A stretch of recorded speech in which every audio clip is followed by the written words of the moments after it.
안녕하세요. 10월 26일 월요일 아침 말씀 묵상입니다. 오늘도 하나님의 말씀 앞에 나오신 성도님들을 환영하고 축복합니다.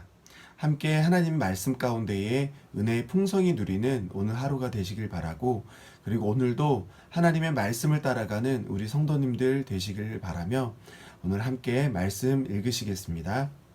오늘 함께 읽으신 말씀은 시편 35편 19절에서 28절 말씀입니다. 그럼 함께 말씀 읽겠습니다.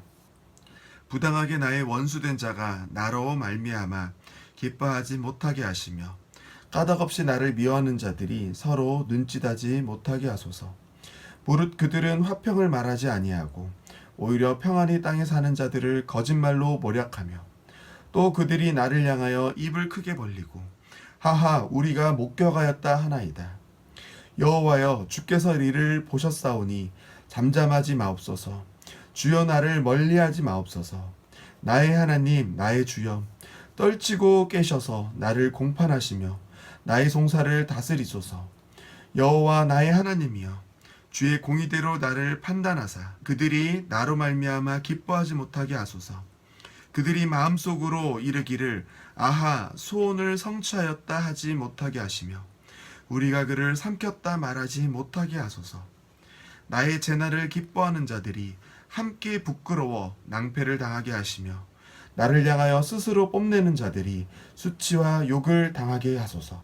나의 의를 즐거워하는 자들이 기꺼이 노래 부르고 즐거워하게 하시며 그의 종의 평안함을 기뻐하시는 여호와는 위대하시다 하는 말을 그들이 항상 말하게 하소서. 나의 혀가 주의 의를 말하며 종일토록 주를 찬송하리이다. 아멘. 오늘 함께 읽으신 시편의 말씀은 다윗의 시입니다. 오늘의 시편을 읽어보면 정말 다윗의 인생이 평탄치 않았음이 느껴지는 말씀입니다. 거의 인생 전부를 전쟁터에서 보낸 것처럼 다윗은 나의 원수와 나를 미워하는 자들과 하나님이 싸워달라고 말하고 있습니다. 다윗은 오늘 말씀에 누구와 싸우고 있는 걸까요? 다윗은 19절에 부당하게 나의 원수된 자와 까닭없이 나를 미워하는 자라고 이야기하고 있습니다. 그냥 나의 원수와 나를 미워하는 자가 아니라 앞에 부당하게 나의 원수된 자, 그리고 까닭없이 나를 미워하는 자라고 설명해 주고 있습니다. 이 말은 다윗의 잘못으로 원수된 게 아니고 미워하는 게 아니라는 말입니다. 다윗에게는 이유가 없지만 그냥 다윗을 대적하는 것입니다. 그들에 대해서 20절과 21절에 좀 더 설명해 주고 있습니다. 20절과 21절은 무릇 그들은 화평을 말하지 아니하고 오히려 평안히 땅에 사는 자들을 거짓말로 모략하며 또 그들이 나를 향하여 입을 크게 벌리고 하하 우리가 목격하였다 하나이다. 그들은 화평을 말하는 자가 아니라고 합니다. 오히려 평안히 있는 자들을 거짓말로 속이는 자라고 이야기하고 있습니다.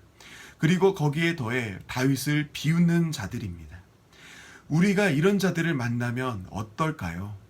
아주 무서울 것 같습니다. 너무 두려울 것 같습니다. 이런 자들을 만나는 사람들을 우리는 종종 뉴스에서 접하곤 합니다.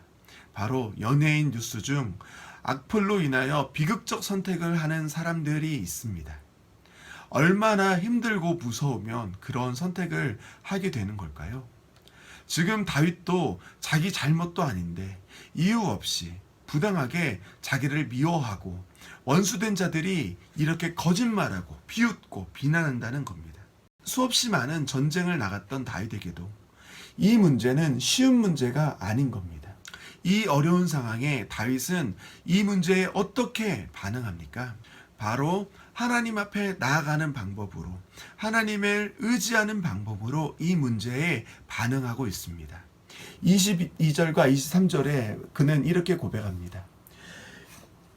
여호와여 주께서 이를 보셨사오니 잠잠하지 마옵소서. 주여 나를 멀리하지 마옵소서. 나의 하나님 나의 주여 떨치고 깨쳐서 나를 공판하시며 나의 송사를 다스리소서. 여호와 나의 하나님이여 주의 공의대로 나를 판단하소서. 하나님께서 하나님의 자녀를 지켜보심을 다윗은 알고 있습니다. 그러니 하나님께 이렇게 말하는 겁니다.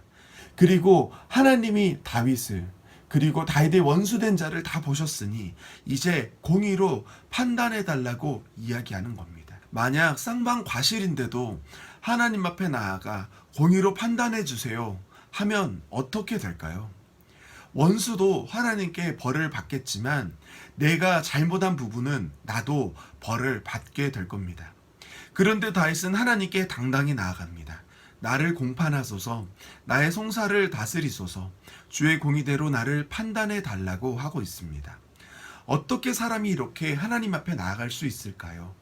하나님이 전적으로 내 편이 아니면 그럴 수 없을 겁니다. 그런데 하나님이 전적으로 내 편이 되기 위해서는 가장 먼저 내가 먼저 하나님의 편이 되어야 한다는 전제가 있습니다. 기도도 마찬가지입니다. 내가 기도하는 대로 다 이루어지려면 우리는 어떻게 기도해야 하나요? 요한복음 15장 7절에는 이런 말씀이 있습니다. 너희가 내 안에 거하고 내 말이 너희 안에 거하면 무엇이든지 원한 대로 구하라. 그리하면 이루리라. 우리가 예수님 안에 거하고 예수님의 말이 우리 안에 거하면 우리는 그 안에서 무엇을 기도하고 무엇을 구할까요?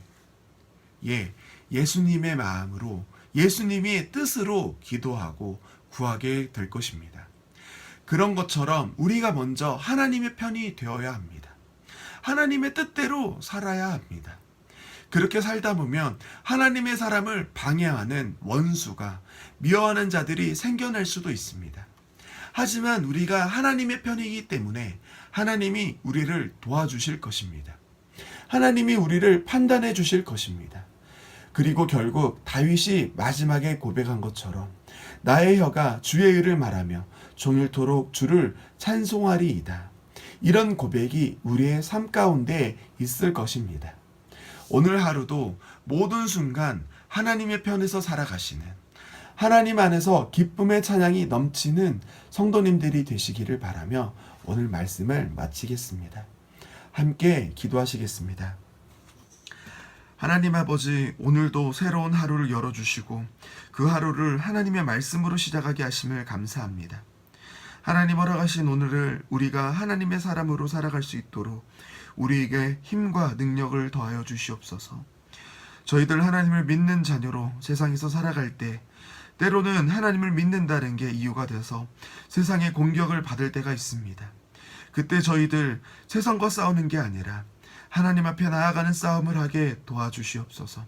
하나님을 의지하는 저희들 되게 하시고 하나님을 의지하는 저희에게 하나님의 도움을 경험하게 도와주시옵소서. 그렇게 하나님을 더욱 깊이 알아가게 하시고 세상과 싸우지 않음으로 인해서 우리 이웃들이 우리를 보고 하나님을 만날 수 있게 하나님이 세상에 보낸 편지가 될 수 있게 하여 주시옵소서. 마땅히 우리의 필요를 아시는 주님, 우리 성도님들 각자의 상황 가운데에 주님 도움 없이는 이겨내기 힘든 일이 있을 수 있습니다. 혹 그런 분들이 있다면 하나님이 먼저 찾아가셔서 그들을 위로하시고 그의 가정에 평안을 허락하여 주시옵소서. 하나님, 저희는 하나님을 나의 하나님으로 나의 주님으로 부를 수 있어서 정말 기쁩니다. 이런 기쁨을 허락하신 하나님께 감사하며 오늘도 우리와 동행해 주시고 우리를 위해 간구하시는 예수 그리스도의 이름으로 기도 올려 드립니다. 아멘.